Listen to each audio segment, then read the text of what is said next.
Welcome from Joe and Company Consulting.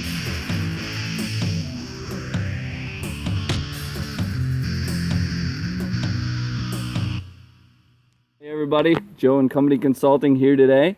I'm just out in the beautiful outdoors and a beautiful landscape of the residential market of Barrie.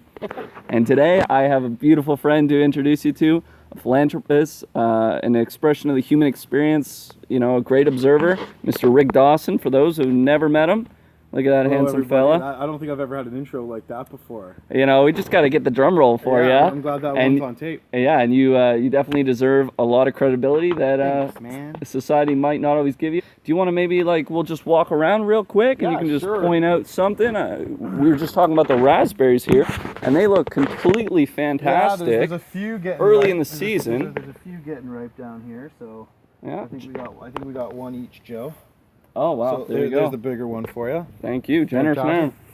Right off. That is fantastic. I've never had a raspberry so delightfully fresh in my life. That's pretty amazing. So tart. So the blackberries aren't ready yet. Well, but they're on their way. They're on their way. Interesting enough, one thing about this plant is that it came on so strong early in the year that it fell behind wiring. And I had never seen hundreds of blackberries on this before. I got fall, even though I watered every day, I didn't water it enough, and that section of the plant's berries didn't die. So I learned that when the plant gets this big, it gets its 5 minutes.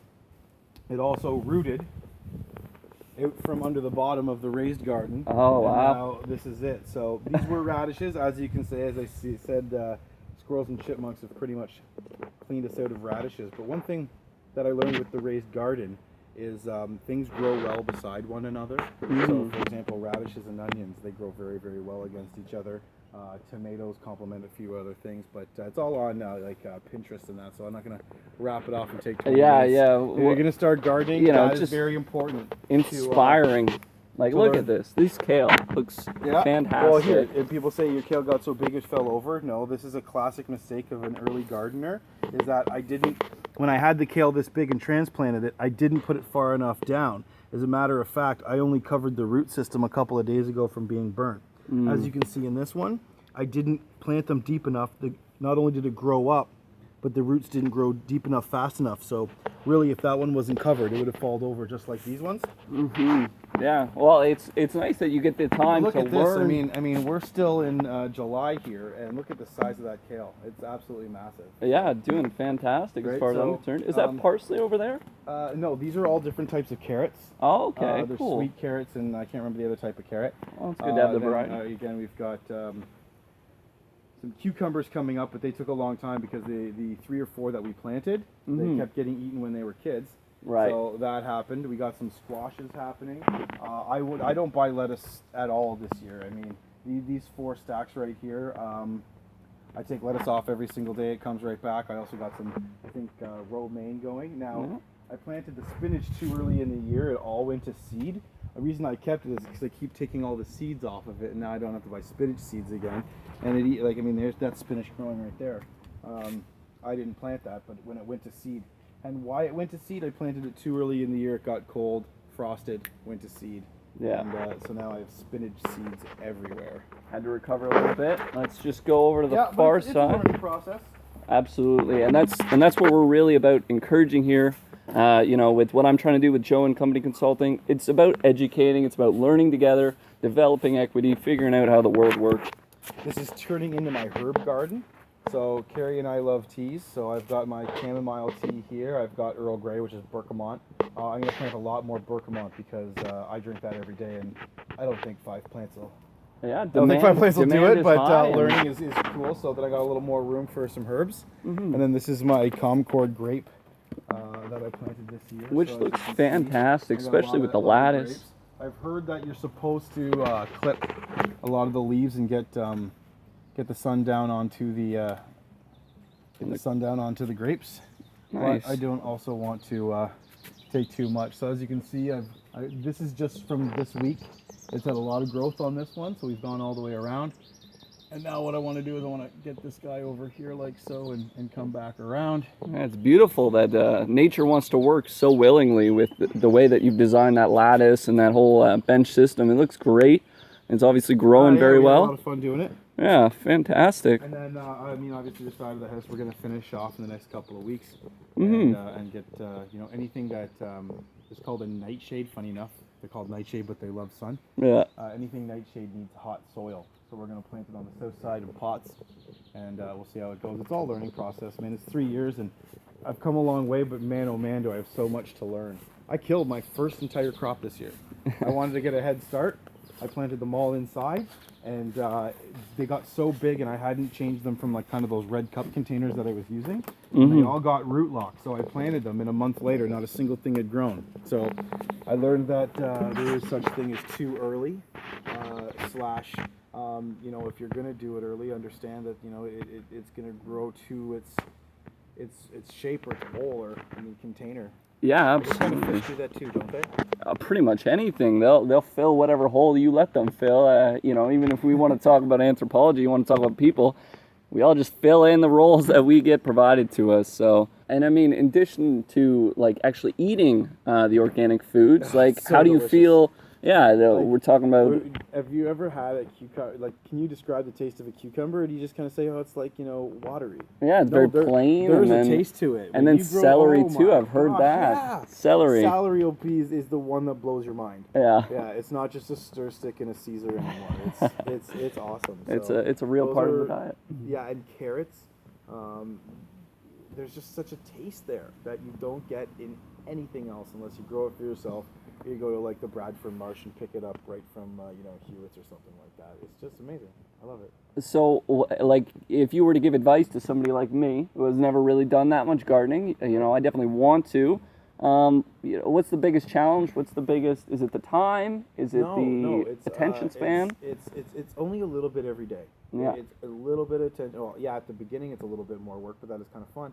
But it's just a little bit of attention every single day. Learn how to bleach. Blanch. Learn how to I think blanch. it's blanch. I think it's blanch too. Don't bleach your food. Don't bleach your food. Definitely don't bleach your food. Learn how to blanch your food because you can grow so much in our short season that you really don't have to say, oh, well, my garden's going to be good from, say, mid-June till September, and that's when I'm going to have the food. No, I mean, we're growing enough kale there for 4 months, 5 months, and next year I make sure I grow enough kale to supply me the whole year. It's that easy of a growing process. Yeah, there's the what I call greenage, kale, lettuce, all of that stuff. It loves growing here. Whatever conditions we're offering it, whatever the mixture of the ground is in terms of compost and fertilizer, that stuff really, really loves it here. And I go through a lot of it. I have over 2 cups of kale a day. No, I do not eat it because it just tastes so bad. I do put it in my shake. But at the end of the day, I don't suffer from colitis anymore. As you know, I still get gout every now and then, but it's not something that I live with. I'm not walking with my cane. And I think it's been getting a lot more manageable, and hopefully, It maybe has. we'll even get to the point of, Working redemption. We're not there yet, but We're close, yeah, we're getting there. We're close, yeah, for sure. And there's enough time to do that. So Okay. that's what brought me to planting is being unhealthy, getting sick and tired of being sick and tired, and making small changes every single day. Great inspiration. We're going to switch gears a little bit here. Sure. There's something else really exciting going on for Rick here. I introduced him as a philanthropist. I know where his future's bringing him. I know how he wants to help others. What career move did you recently do that we're working towards to develop a better Ontario? As you know, Joe, I've been in sales since I was 19 years old, so I'm still a salesman through and through. However, with the market conditions and where they are right now, I think I can make a huge impact in the real estate market. So, that is what I'm doing right now, is acquiring my license, and I guess that's why you can catch me on a Tuesday afternoon at 11 a.m. Hey, it's sitting in my beautiful. backyard. Making your own hours is what life should be Yeah, all so about. when The you're- entrepreneur rules. When you're a real estate agent, you do make your own hours. You get to choose any 70 hours of the week that you want to work. 70 hours, yeah. You're not So, taking it easy. You're working yeah, hard. It's just I'll sporadic. enjoy the time that I have now, and I look forward to my wife retiring and having some kids. That's what the future holds for me. Absolutely. Do you want to maybe point out a market trend for us? Something you're seeing going on that people, the consumers, need to know about? Maybe 4 months, like right 6 now, months, 2 months. You're not allowed to say that, because if Okay. you asked me 2 months ago, I would have said we're in a boom. You know, there's 16 offers going on in every single house for sale in Barrie. You know, houses are selling for $70,000-$80,000 above listing. So keeping it in the facts that have occurred, the hindsight. Right, but now, you know, just 2 weeks later, triple the amount of houses on market, triple the amount of people saying that they're not going to buy anymore right now. The market is restabilizing. So at the end of the day, that's kind of your trend, but trends in marketplaces last, as long as they last, 2 weeks of relevant history is all you really get, because it's so dynamic. It's that fast. It changes that quickly. One thing that I want to do is help the middle class.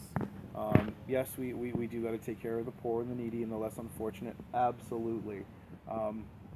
But there's a real opportunity to help young, or actually it doesn't matter your age, the middle class, you know, buy a quality house for $130,000, $150,000 that have, you know, a $50 hydro bill associated to them, and still do everything they want. They watch the TV, they heat their house, they use their cooking utensils, all of these type of things.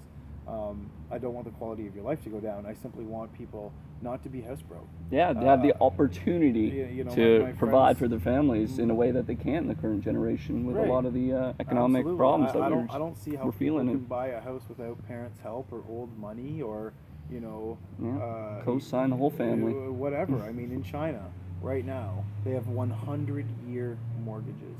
You sign up your grandkids for the mortgage on the house. Yeah, and that's, I don't know about you, but I think that's gross. That's born you know? into slavery. But if it's That's the tough. only way you can do it, then obviously something's got to change. And I think that by being able to provide these, quite frankly, affordable housing that is considered not just affordable housing, but truly a home. Mm-hmm. You know, bedrooms, nice kitchens, gardens. Yeah, utilizing technologies that are right on the cusp of the consumer 1,200 market. square feet, you know, for 2 bedrooms, 1,600 square feet. Yeah. For 3, these are beautiful size houses, and you know, if we can really bring these to market like we think we can, then you know, everybody's going to be taken care of. Absolutely. So, one last question. The video is already at 13 minutes. So the last question. I know how to talk. Oh, he knows how to talk all day, and he's got so many great things that we all need to learn. So, you know, I'm happy to get you in front of the camera. Last thing is, you know, we all have a car dealer guy. We all have a friend selling insurance. We all have a real estate agent already. We already probably have 10 of them, to be honest. But, you know, what sets you apart, Rick? Like when I'm buying a house in 3-4 years, you know, why am I going to choose you over the other 10 friends I got selling houses? Well, first and foremost, if you're listing your house, then you want to know someone who understands their market. You know, I live in Barrie. I've been here my entire life. If you're looking for the higher end houses, or are you looking for close to shopping or the GO train, you want someone with that local experience, right? And so that's where I can really help you if you're in the Barrie or the Simcoe area. As for you know, buying a house, again, in that area, this is where I can help you. If you're buying out in you know, Oakville or something like that, then I would, you know, send you through the Canada Cross referral, so to make sure you get someone in your area that can really help you out. Nice. So we already got the established network. We already got friends all over the province. You know, the world's the limit. Thank you very much, Rick. It's been an absolute pleasure. Hope everyone's enjoyed this video. It's been very informative. Have a wonderful day, everybody. Thank you. Cheers.